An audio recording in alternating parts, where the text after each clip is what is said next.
Russell Miller is Associate Professor of Law at Washington and Lee University and the editor of U.S. National Security, Intelligence, and Democracy, From the Church Committee to the War on Terror.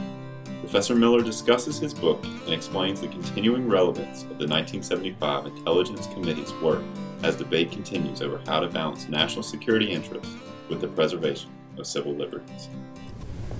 Well, the Church Committee arose out of some startling revelations published in the New York Times about CIA involvement in assassination attempts, particularly CIA covert operations in Chile.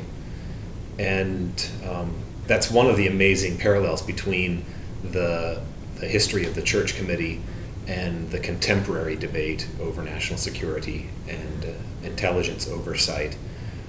The same New York Times reporter who broke the CIA scandal in the 70s, Seymour Hersh, also has played a really pivotal role in breaking stories about alleged abuses of civil liberties during the Bush administration and the War on Terror. So Seymour Hersh's articles in the New York Times in the 70s and his articles in the New Yorker in the 2000s have been a centerpiece in both eras. But that's not the only sort of personality bridge between the two eras.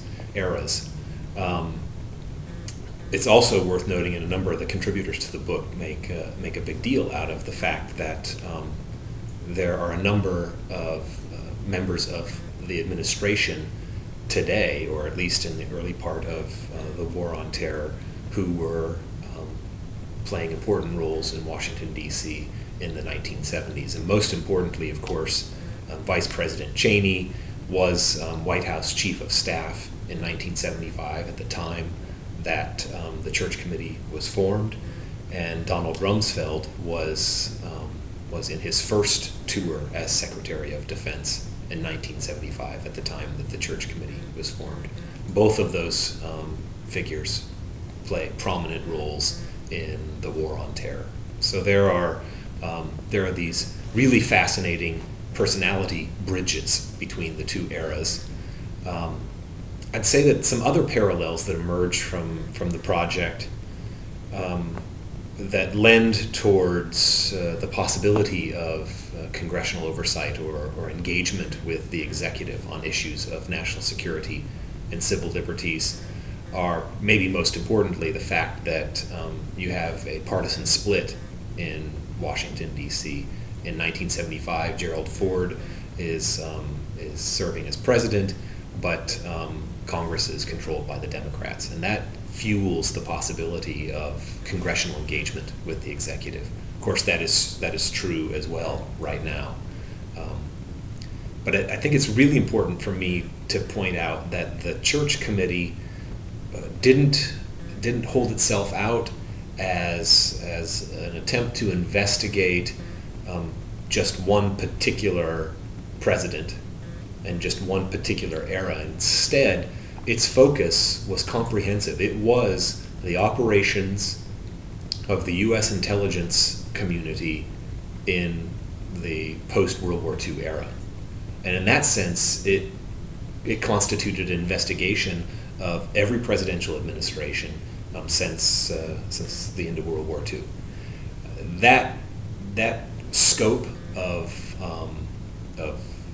investigative mandate is radically different than anything that Congress might take up today with respect to the War on Terror. Of course, in spite of the temporal scope of the Church Committee's mandate in relation to the War on Terror and anything Congress might do today, the driving ingredient in both eras was the idea that the United States faced a grave, almost existential threat. In the Cold War, it was, of course, a nuclear-armed Soviet Union and the spread of communism, and today it's global terrorism. And it's that sense that the United States faces a grave threat that is really the key ingredient that gives rise to all of the issues addressed by the book.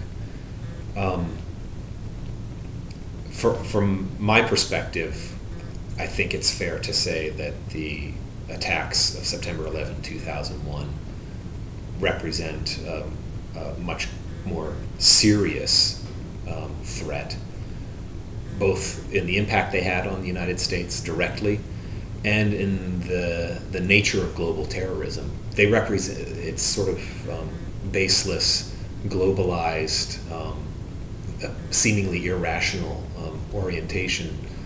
All of that represents a much more grave threat than, as it turned out, communism ever posed to us. So there are all kinds of really important parallels, bridges between the two eras, but there are also really important differences.